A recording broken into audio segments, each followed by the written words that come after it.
আসে দিন যায়, মুস্তাফিজ সবাইকে ছাড়িয়ে যায়। মুস্তাফিজ যেন একাই মেসি আর রোনালদো, যিনি এখন মাঠে নামেন আর রেকর্ড করেন।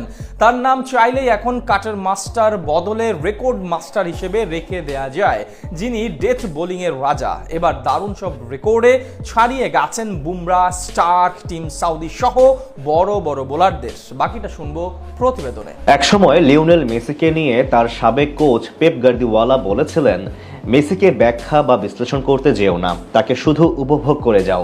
আজ চাইলে আপনি ঠিক একই কথা বলতে পারেন মুস্তাফিজুর রহমানকে নিয়েও, কারণ কাটার মাস্টার নিজেকে এমন এক উচ্চতায় নিয়ে গেছেন যেখানে তুলনার কিছু নেই, আছে কেবল প্রশংসা, উপভোগ আর বিস্ময়।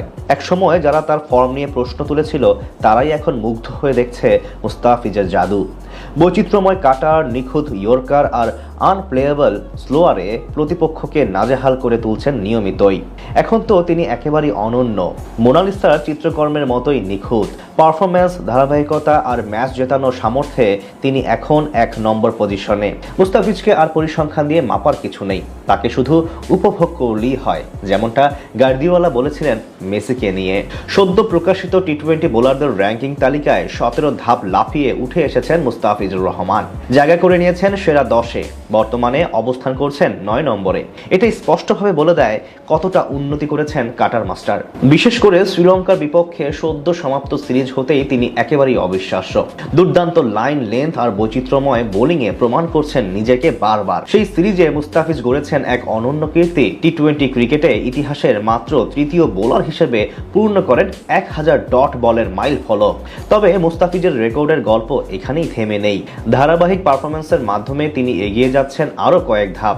এবার বাংলাদেশ ও পাকিস্তানের মধ্যকার চলতি সিরিজে নিজেকে নিয়ে গেছেন আরো এক ধাপ উপরে। কেন তিনি ডেথ বোলিং এ সবার সেরা, সেটা এখন প্রমাণ করে দিয়েছেন পরিসংখ্যান দিয়েই। টিম সাউদি, ক্রিস জর্ডান, হারিস রৌফ, লাসিথ মালিঙ্গাদের ছাড়িয়ে গেছেন ২টি জায়গায়। ডেথ বোলিং এ তিনি ১ নম্বর। পরিসংখ্যান তো সেই কথাই বলছে।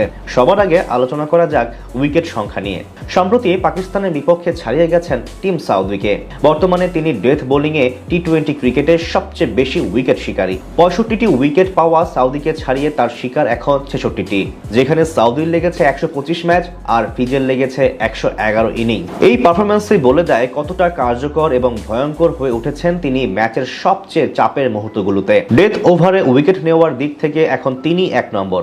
নিঃসন্দেহে এই মুহূর্তে বিশ্বের সেরা ডেথ বোলারও। এখানেই কিন্তু শেষ নয়, আরেক জায়গায় সবার উপরে রয়েছেন তিনি, সেটা হচ্ছে বল ডট দেয়া। টি-20 ক্রিকেটের সবচেয়ে বেশি ডেথ ওভারে বল ডট দিয়েছেন এই মুস্তাফিজ। ৩১৭টি ডট বল তার। ২-এ থাকা ক্রিস জর্ডান ডট দিয়েছেন ২৪১টি। ২৪০টি ডট দিয়েছেন টিম সাউদি ও হারিস রৌফের ডট বল ২২৩টি। এগুলোই বলে দেয় টি-20তে ফিজি ১ নম্বর।